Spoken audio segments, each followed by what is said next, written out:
ہم کبھی کبھی ہنڈی کے ذریعے پیسے گھر بھیجتے ہیں تو بعض اوقات ہمارے پاس پیسے نہیں ہوتے، تو ہنڈی والے ایک مہینے کے قرض پر پیسے بھیجتے ہیں لیکن کم ریٹ لگاتے ہیں، مثلا اگر ریٹ 46 ہے تو وہ ایک مہینے کا قرض 43 میں بیچتے ہیں، تو کیا یہ سود میں آتا ہے؟ دیکھیں، ہنڈی کا جو کاروبار ہے اس کے بارے میں یہ بات سمجھنی چاہیے کہ اس کے جواز کی 3 بنیادی شرائط ہیں کہ کب ہنڈی کے ذریعے پیسے بھیجے جا سکتے ہیں یا اس کو اختیار کیا جا سکتا ہے۔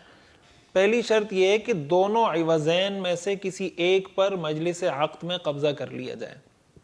یعنی دونوں ادھار نہ ہو۔ یہ نہ ہو کہ سعودیہ میں مثال کے طور پر وہ آدمی کہے کہ میں آپ کو 100 ریال دے دوں گا، آپ میرے گھر میں جا کے 10,000 روپے دے دو، اور وہ کہے کہ ٹھیک ہے میں بھی 10,000 روپے دے دوں گا، دونوں ادھار ہیں، تو یا تو وہ ریال آپ کو فوری دے دے یا آپ وہ 10,000 روپے فوری حوالے کر دیں۔ پہلی بات تو یہ کہ دونوں میں سے کسی ایک پر فوری طور پر قبضہ ہو جائے۔ دوسری شرط یہ کہ اگر معاملہ ادھار کا ہو رہا ہے، معاملہ ادھار کا ہے، اور تو ایسی صورت میں یہ شرط ہے کہ